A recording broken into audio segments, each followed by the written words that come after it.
देखिए, आप लोगों को हम बताए थे कि भारतीय अंकन पद्धति और अंतर्राष्ट्रीय अंकन पद्धति क्या है। देखिए, बचपन से ही हम लोग पढ़ रहे इकाई, दहाई, सैकड़ा, हजार, 10,000, लाख, 10 लाख, करोड़, 10 करोड़, अरब, 10 अरब, खरब, 10 खरब।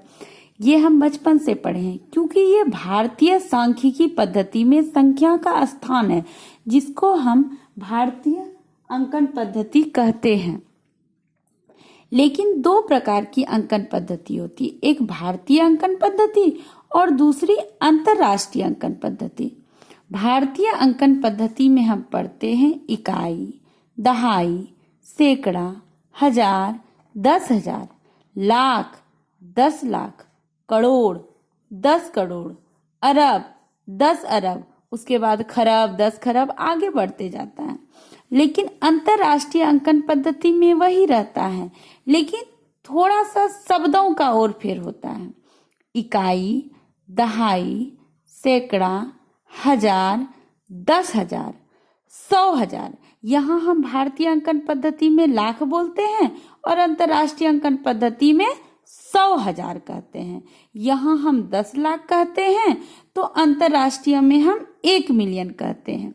फिर से एक रिदम में बोलेंगे, इकाई, दहाई, सैकड़ा, हजार, 10,000, 100,000, 1 million, 10 million, 100 million, 1 billion, 10 billion.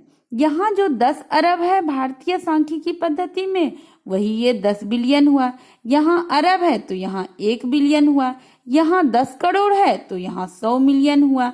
यहाँ अगर भारतीय में करोड़ बोलेंगे तो अंतर्राष्ट्रीय में 10 मिलियन कहेंगे। अगर हम भारतीय में 10 लाख बोलेंगे तो अंतर्राष्ट्रीय में 1 मिलियन बोलेंगे। भारतीय में अगर हम लाख बोलेंगे तो अंतर्राष्ट्रीय में हम 100,000 कहेंगे। बाकी इकाई, दहाई, सैकड़ा, हजार, 10,000 तक तो भारतीय सांख्यिकी पद्धति हो या अंतर्राष्ट्रीय सांख्यिकी पद्धति हो, बराबर ही चलता है। हमारा लाख से जाकर के थोड़ा सा अलग हो जाता है कि भारतीय में हम लाख बोले तो अंतर्राष्ट्रीय में हम 100,000 कहेंगे। भारतीय अंकन पद्धति में 10 लाख कहे तो अंतर्राष्ट्रीय अंकन पद्धति में हम 1 मिलियन कहेंगे। सुनने में भी बड़ा एडवांस लगता है, 1 मिलियन। तो इस प्रकार से हमारी भारतीय अंकन पद्धति है और अंतर्राष्ट्रीय अंकन पद्धति है। इसमें कोई बहुत बड़ा बात नहीं है जो आप लोग समझ ही नहीं पा रहे हैं। खास करके उज्जवल इतना समझा रहे हैं बेटा आपको, आप नहीं समझ पा रहे हैं तो एक बार फिर से आपको बता देते हैं। यहाँ देखिए, आपका प्रश्नावली 1.1 है। अब ये प्रश्नावली हम आपको करा चुके हैं, लेकिन फिर से एक बार हम आपको करा देते हैं। देखिए, यहाँ हम बना करके आपके लिए रखे हैं। आपका सवाल था कि पहला सवाल है, रिक्त स्थानों को भरे तो 1 लाख बराबर डैश 10,000। आखिर यहाँ कितना होगा? कितना करेंगे जो कितना गुना 10,000 करेंगे जो 1 लाख पूरा हो जाएगा। तो रटने की बात पे चले जाइएगा तो सब में 10 10 10 10 10 10 भर दीजिए। रट आ गया कि प्रश्नावली 1.1 का मैम देगी ना तो सब में 10 10 भर देंगे। उल्टा पुल्टा दे देगी मैम तो गड़बड़ हो जाएगा। इसलिए रटने से अच्छा है कि आप इसे समझिए। समझिएगा कैसे? कहता है 1 लाख बराबर, हम यहाँ आंसर 10 10 लिख दिए हैं। देखिए आप लोग, आंसर हम 10 10 लिख दिए, लेकिन हमने आपको समझाया भी है कि 1 लाख में 5 को शून्य होता है। 1 लाख बराबर कितना? 10,000 होगा तो 10 10,000 होगा तो 10,000 में 4 शून्य गुना 10 तब 5 शून्य, 5 शून्य बराबर 5 शून्य। बराबर हुआ कि नहीं हुआ? फिर अगला देखिए, 1 मिलियन बराबर कहता है तो 1 मिलियन में 3 3 6 शून्य, 1 मिलियन में 6 शून्य।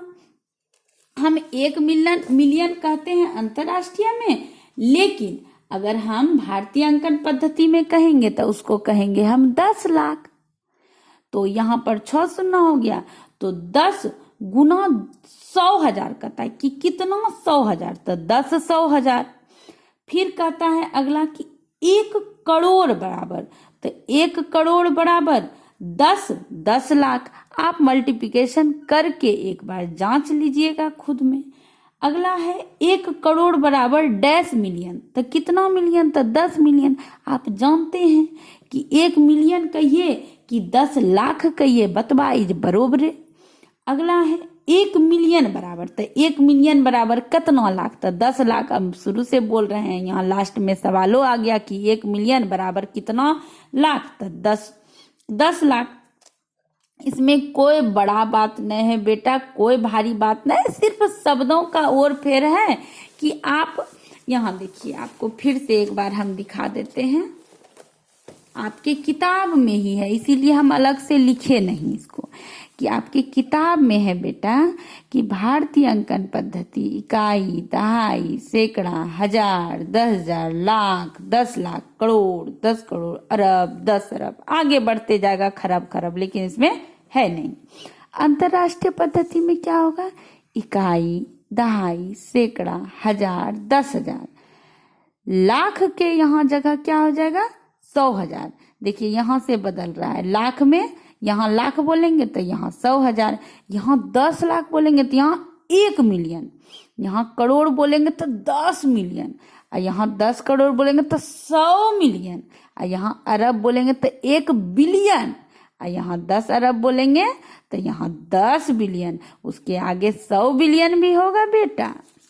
चलिए अब यहाँ दूसरा नंबर सवाल पे हम अगर आते हैं, तो दूसरा नंबर सवाल पे कहता है कि सही स्थानों पर अल्प विराम लगाते हुए संख्या को लिखिए।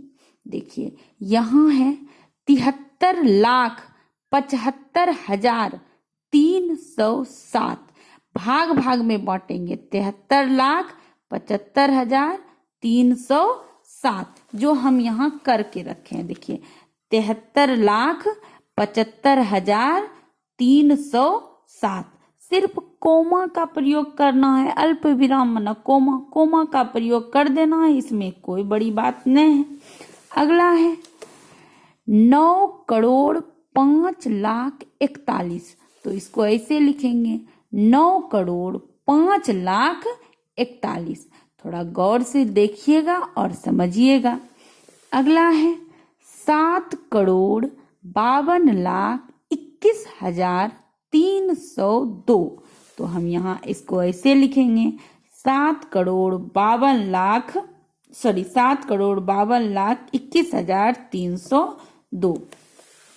अगला है 58,423,202। अब ये 58 मिलियन हो गया, इसका मतलब ये अंतरराष्ट्रीय अंकन पद्धति है। देखिए कैसे लिखेंगे, 58,423,202। अगला है 5वां नंबर 23,30,10, तो हम इसको लिख देंगे 23,30,10 हो गया, इसमें कोई बड़ा कोई भारी बात नहीं था। अब यहाँ तीसरा नंबर सवाल पे आते हैं। तीसरे नंबर सवाल में कहता है क्या, निम्न संख्याओं को भारतीय संख्याकन पद्धति एवं अंतरराष्ट्रीय संख्याकन पद्धति दोनों में उपयुक्त स्थानों पर अल्प विराम लगाते हुए लिखित तथा उसके नाम भी लिखिए। मतलब आपको इन चारों को पहले तो भारतीय अंकन पद्धति में लिखना है, फिर अंतरराष्ट्रीय अंकन पद्धति में लिखना है, और उसके बाद अल्प विराम का भी प्रयोग करना है। अल्प विराम मतलब कोमा का भी प्रयोग करना है। तो यहाँ देखिए पहला नंबर आपको दिख रहा होगा 87595762, तो यहाँ हम इसको भारतीय अंकन पद्धति में लिखे हैं। सॉरी, थोड़ा सा लाइट का दिक्कत हो गया। चलिए यहाँ पर हम लिखे हैं 8,95,95,762। देखिए इसको हम कोमा का प्रयोग किए हैं, 8,75,95,762। इसका बी नंबर में था, बी नंबर में यहाँ देखिए क्या है 85462283, तो हम इसको लिखेंगे 8, नहीं दिख रहा है, चलिए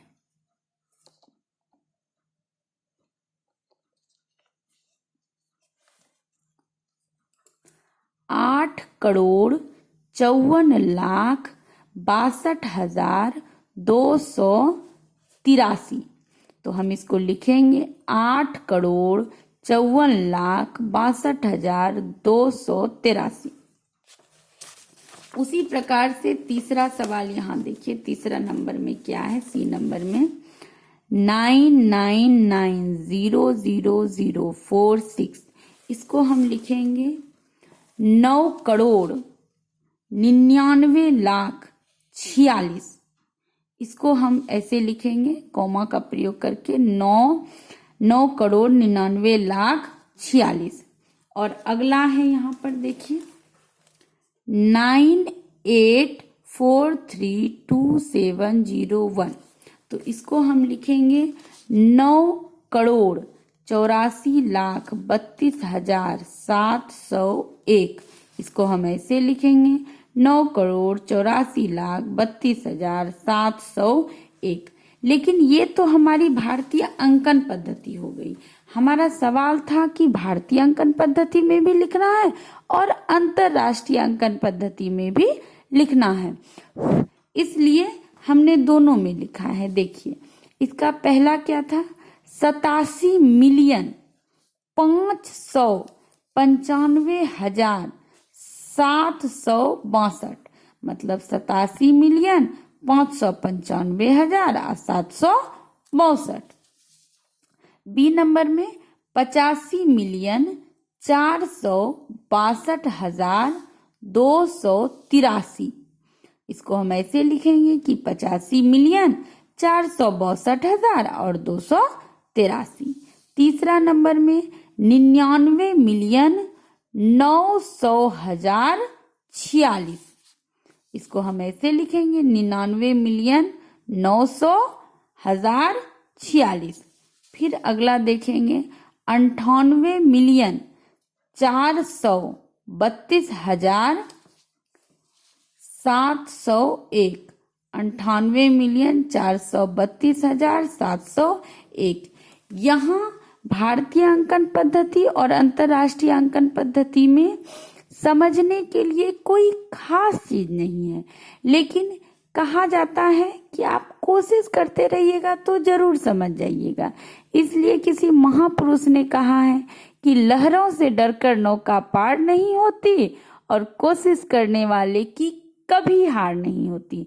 इसलिए आप लोग थोड़ा सा शांति से बैठ के आराम से इसे समझने का प्रयास करेंगे तो आराम से समझ जाएंगे, इसमें कोई बड़ी बात नहीं है। तो आगे की प्रश्नावली हम बाद में कराते हैं, आज यहीं तक रहने दीजिए। धन्यवाद।